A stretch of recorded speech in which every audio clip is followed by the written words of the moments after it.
নমস্কাৰ বন্ধু বান্ধৱীসকল, এই মুহূৰ্তত আপোনালোকলৈ লৈ আহিছোঁ এটি গুৰুত্বপূৰ্ণ ভিডিঅ'। অৰুণোদয় আঁচনিৰ বাবে এটা ডাঙৰ খবৰ জনাব যত্ন কৰিম। নতুন পুৰণা সকলো হিতাধিকাৰীৰ কাৰণে গুৰুত্বপূৰ্ণ এই ভিডিঅ'টো। নতুন বছৰত আপুনি অৰুণোদয় আঁচনিৰ নামত লাভ কৰিব পাৰে 1400 টকা। কিয়নো ইতিমধ্যে অৰুণোদয় আঁচনিৰ 150 টকা বৃদ্ধিত অনুমোদন প্ৰদান কৰা হৈছে আৰু সেই অনুপাতে পূৰ্বৰ 1250 টকাৰ লগতে 150 টকা অতিৰিক্তভাৱে 1400 টকা আপুনি লাভ কৰিব পাৰে 10 জানুৱাৰীৰ পৰা।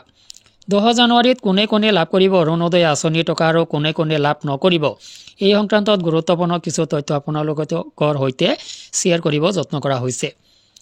বন্ধুসকল, মূল ভিডিঅ'টোলৈ যোৱাৰ আগতে আপোনালোকলৈ সৰু এটা ৰিকুৱেষ্ট, এনেধৰণৰ ভিডিঅ'বোৰ নিতৌ পাবলৈ চেনেলটোলৈ নতুন ফুৰি থাকিলে চেনেলটো ছাবস্ক্ৰাইব কৰি ল'ব। লগতে ভিডিঅ'টো যদি আপুনি ফেচবুকত চাইছে, পেজটো অৱশ্যে এটি ফ'ল' দিব, ভিডিঅ'টো বন্ধু বান্ধৱীলৈ শ্বেয়াৰ কৰি দিব। অৰুণোদয় আঁচনিৰ 150 টকা বৃদ্ধিত ইতিমধ্যে অসম চৰকাৰে অনুমোদন প্ৰদান কৰিছে, কিন্তু সেয়া কাৰ্যকৰী হ'ব নতুন বছৰৰ পৰা।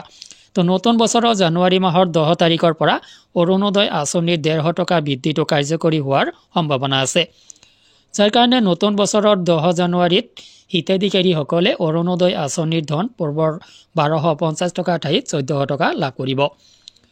বন্ধুসকল, সেয়া অসম চৰকাৰৰ এই 150 টকা বৃদ্ধিৰ কাৰ্যকৰীতাৰ ওপৰত নিৰ্ভৰ কৰিব। গতিকে অসম চৰকাৰে যদি সেই 150 টকা বৃদ্ধিটো কাৰ্যকৰী কৰে, তেতিয়াহে আপুনি 10 জানুৱাৰীৰ পৰা অৰুণোদয় আঁচনিৰ নামত 1400 টকা লাভ কৰিব।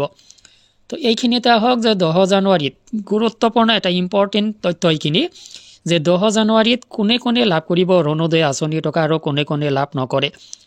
তো এইখিনিতে আহক যে অসম চৰকাৰে অৰুণোদয়ৰ 3rd ফেজ ইতিমধ্যে আৰম্ভ কৰি দিছে আৰু এই 3rd ফেজৰ জৰিয়তে বৃহৎ সংখ্যক হিতাধিকাৰীক অৰুণোদয় আঁচনিত ইনক্লুড কৰাই ল'ব। তো এইখিনিতে আটাইতকৈ ডাঙৰ এটা কথা হৈছে যে পুৰণা যিসকল হিতাধিকাৰী আছে সেইসকলে অৰুণোদয় আঁচনিত আবেদন কৰিব লাগিব। তেওঁলোকৰো ভেৰিফিকেশ্যন হ'ব আৰু ভেৰিফিকেশ্যনত যদি তেওঁলোক ইলিজিবল নহয়, তেতিয়াহ'লে তেওঁলোকক অৰুণোদয় আঁচনিৰ পৰা কৰ্তন কৰি দিয়া হ'ব। আৰু এই কামখিনি যদি 10 জানুৱাৰীৰ পূৰ্বে অসম চৰকাৰে কৰি লয়, তেতিয়াহ'লে কিন্তু পুৰণা হিতাধিকাৰী হিচাপে আপোনাৰ নামটো কৰ্তন হ'লে আপুনি অৰুণোদয় আঁচনিৰ ধনখিনি লাভ নকৰিব।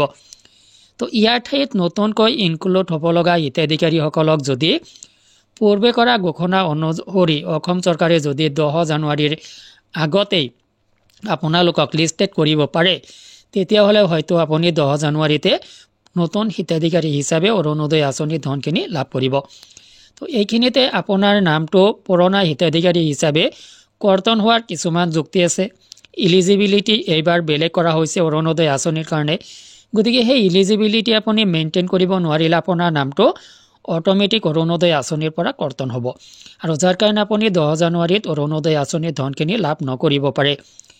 কিন্তু এটা শকা আছে যে খুব 10 জানুৱাৰীলৈ খুব বেছি দিন সময় নাই কাৰণে তো অসম চৰকাৰে 10 জানুৱাৰীৰ আগতে এই কামখিনি সম্পূৰ্ণ প্ৰক্ৰিয়া অৰুণোদয় আঁচনিৰ 3rd ফেজৰ প্ৰক্ৰিয়াখিনি যদি সমাপন কৰিব নোৱাৰে, তেতিয়াহ'লে অৱশ্যেই পুৰণা হিতাধিকাৰী হিচাপে আপুনি অৰুণোদয় আঁচনিৰ ধনখিনি জানুৱাৰী মাহৰ 10 তাৰিখে লাভ কৰিব, ইয়াত কোনো সন্দেহ নাই। তো বন্ধুসকল, ভিডিঅ'টোৰ সংক্ৰান্তত আপোনাৰ যদি কিবা অভিমত আছে ভিডিঅ' কমেণ্ট ছেকশ্যনত জানিব বিচাৰিম। আজিলৈ এৰিছোঁ, ধন্যবাদ।